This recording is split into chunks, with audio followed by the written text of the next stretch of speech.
Bon, alors on passe à d'autres choses. Dominique Bussy, on passe sur les problèmes de marché. Donc d'abord la 12. Alors la délibération 12, c'est l'avenant numéro 1, travaux d'entretien de voirie et d'aménagement des voies. C'est l'augmentation du montant maximum du marché. Alors pour les mesdames et messieurs les élus qui ne sont pas à la commission MAPA, je vais juste vous lire 3 lignes qui ont été présentées à la commission MAPA. Oui. Je vous épargne les chiffres, puisque dans l'application de la loi NOTRe, à compter du 1er janvier 2020, la métropole absorbera les voiries communales. En attendant cette échéance, la commune conserve la maîtrise d'ouvrage jusqu'à la fin de l'année. Afin de pouvoir lancer les projets importants et sensibles avant ce transfert de compétences et en assurer la réalisation, il apparaît nécessaire d'augmenter le montant initial du marché. Alors le montant de l'avenant s'élève à 172 500 €.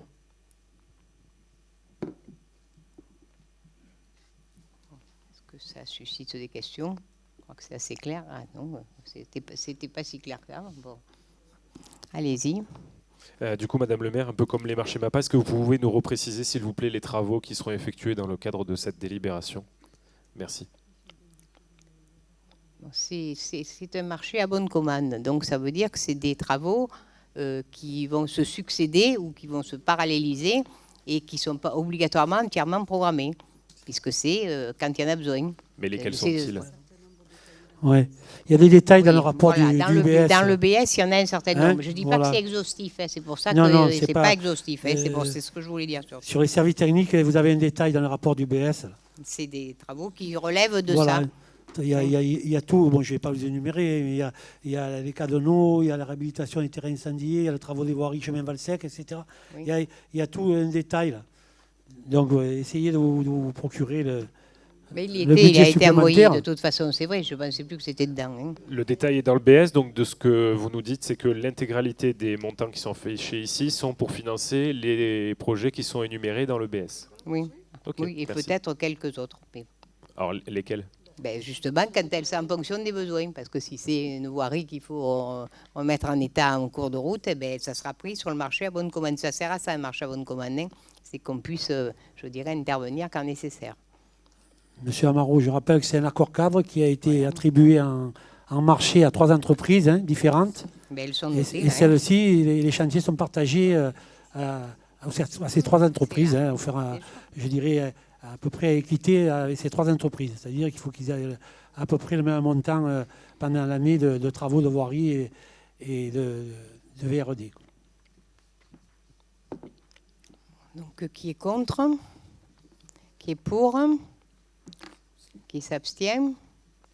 Adopté. Donc, la 13, pardon. Alors, la 13, c'est les travaux d'entretien. Non, pardon. Non, pas du tout. Pas du tout. Ça, c'était le coup d'avant. J'ai pas tordu la page. C'est parce que les ailes, ils ne tournent pas encore. Ça va arriver, ça va arriver. Voilà. Merci.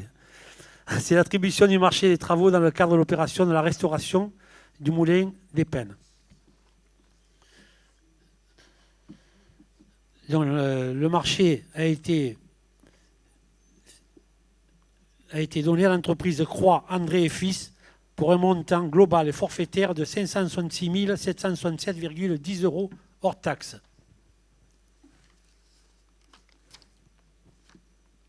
Oui, M. Fuzon. Oui, durant le mandat en cours, vous n'avez rien fait pour le vieux village. En matière de sécurité, de circulation, de place pour se garer, rien.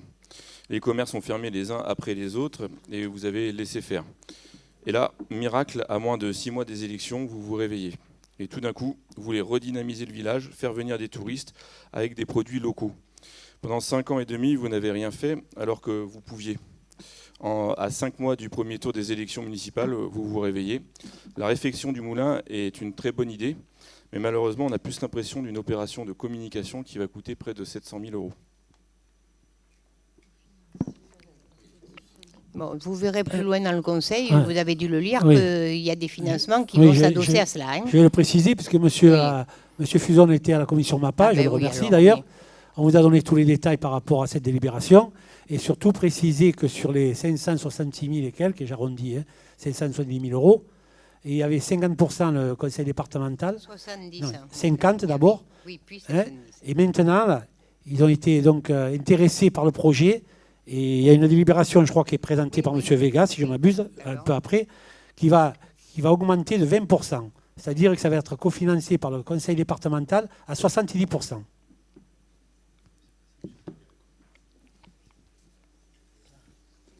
Merci Madame le maire pour vos précisions. Juste sur l'apport d'information qui a été fait, on le rappelle à chaque fois, mais que ce soit de la part du conseil départemental, conseil régional ou de l'État, l'argent vient automatiquement de nos poches. Donc peu importe de là où il vient, c'est nos impôts locaux qui financent une grande partie des institutions, que ce soit départementales ou régionales. Sans être redondant avec ce que vient de dire Monsieur Fuzon, effectivement on est à l'approche d'une échéance et nous rappellerons que vous nous aviez bien précisé de manière filmée que les dépenses n'avaient pas été précisées ni engagées dans le cadre du budget primitif qui a été voté en mars 2019 et que vous allez engager les montants que vous nous indiquez après le 1er septembre 2019.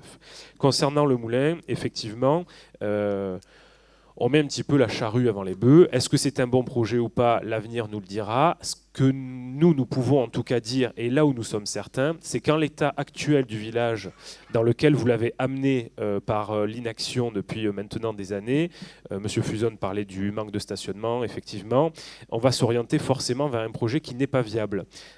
Puisque déjà la plupart des Pénois qui s'arrêtaient à la boulangerie dans le village pour acheter leur baguette, payaient leur baguette 35,95 €, puisqu'ils la payaient 95 centimes, et quand ils sortaient, ils avaient un PV, puisqu'ils ne pouvaient se garer nulle part à l'intérieur du village. Donc on s'oriente vers un prix de la baguette qui sera plus élevé, puisque la farine sera fabriquée sur notre propre sol. Donc, est-ce que le projet du moulin en soi est bon ou pas? L'avenir nous le dira. En l'état actuel des choses, c'est d'abord du village qu'il faut s'occuper pour ensuite amener un projet comme celui-ci par rapidité, manque d'anticipation et par l'échéance qui arrive et par manque de réflexion. Vous le faites en amont de tout le reste, c'est votre choix. On ne va pas le critiquer, mais ce n'est pas le choix que nous aurions fait en tout cas. Mais c'est celui que nous avons fait parce qu'effectivement, on considère que le moulin sera le pôle d'attractivité qui va nous permettre de nous rénover le village. Et bon, un certain nombre de choses ont déjà été faites et sont en cours. Vous verrez au cours du conseil, que vous avez dû le voir, puisque vous avez dû lire les délibérations quand même. Du coup, concernant ces points-là, puisque vous allez évoquer par la suite le département, les élus que nous avons consultés au sein du département nous ont soulevé plusieurs demandes auxquelles on n'a pas pu répondre. Vous parliez de stationnement. Du coup, quid du stationnement pour ceux qui voudront se rendre sur le moulin? Quid, étant donné que la farine est considérée comme un produit dangereux, quid d'une aire de retournement concernant l'intervention de pompiers en cas de besoin? Quid de l'accès? Qu'est-ce que vous avez prévu pour tout ça, puisque c'est les demandes qui nous ont été soulevées auxquelles nous n'avons pas su répondre? Écoutez, les études sont en cours et les problèmes que vous évoquez et bien d'autres seront résolus de la meilleure façon et de la façon qui protégera effectivement les gens qui seront là. C'est le but de ce genre de projet. On ne fait pas des choses les yeux fermés comme ça.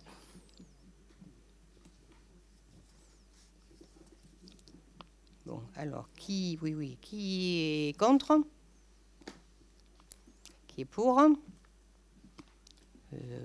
Qui s'abstient? Personne, je crois qu'on était bon. Donc, adopté.